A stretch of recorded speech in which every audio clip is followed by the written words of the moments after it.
সম্পত্তি আমার নানার সম্পত্তি, আমরা শুনি আসছি খালি নানার সম্পত্তি, কিন্তু পাচ্ছি না একদিনও। এই এত বছর বয়স হয়ে গেল আমার, খালি শুনি আসি তো নানার সম্পত্তি ওইটা, তো নানার সম্পত্তি ওইটা এখন আর একজনেরা খাচ্ছে। এখন এই জমি নিতে আসি, দেখেন কি মারামারি, কি ফ্যাসাদ, এই ডিসির ভয়, এসপির ভয়, আমেরিকা থেকে খালি প্রভাব খাটাচ্ছে। তা আমরা এর থেকে পরিত্রাণ চাই। মতিউর রহমান সরকার হচ্ছিল আমার মামা, সেটা হচ্ছে বাহার সরকারের ছেলে। আর এই মতিউরের মা ভিন্ন, বাপও ভিন্ন।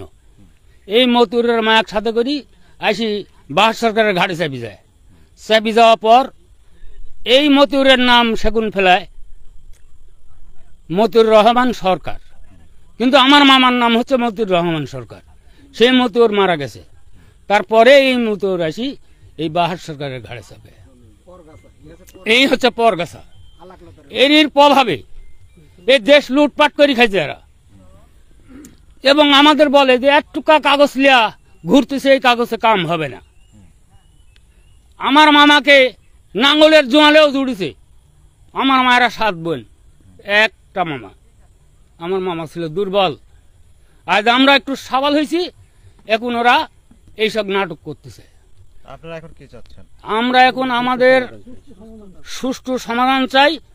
আমরা কোনো গন্ডগোল ফেসাদ করতে চাচ্ছি না, আমাদের সুষ্ঠু সমাধান চাই।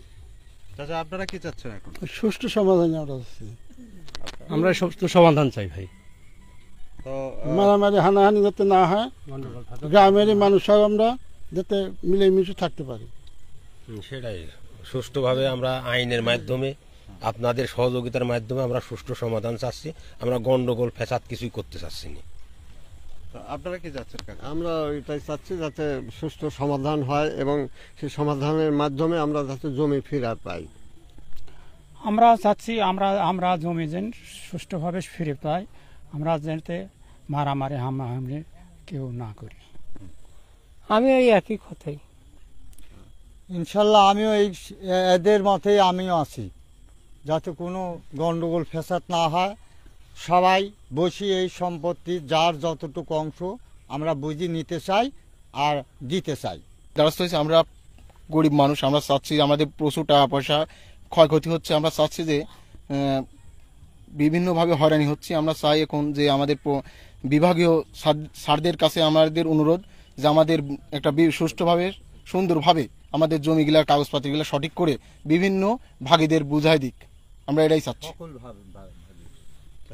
আমি সর্বশেষ যে কথাটা বলতে চাচ্ছি আপনাদের মাধ্যমে, আমরা যাতে যে আমাদের প্রত্যেক সম্পত্তিগুলা আমরা আপনাদের মাধ্যমে এবং প্রশাসনের মাধ্যমে যদি আমরা ফিরে পাই, তাহলে আপনাদের দেখতে পাচ্ছেন এই গরিব দুঃখী মানুষ আপনাদের জন্য একজন আশীর্বাদ হয়ে যাবে।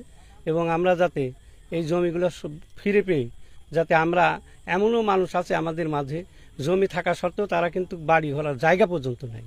এটা হলো সবচেয়ে বড় কথা। বাড়ির ভিটায় সরকার বিভিন্ন জায়গায় সরকার মানুষকে বাড়ি করে জায়গা দিচ্ছে, অথচ আমরা না পাচ্ছি সরকারি সহযোগিতা চেয়ে একটা বাড়ি চাবো, আর না পাচ্ছি আমাদের নিজের জমি থাকা সত্ত্বেও আমরা বাড়ি করতে পাবো। আমি সর্বশেষ আপনাদের কাছে একটাই সবিনয় অনুরোধ করতে চাচ্ছি যে আমাদের জমি আমরা সুষ্ঠুভাবে ফিরে চাচ্ছি। এটাই হলো আমার শেষ বক্তব্য।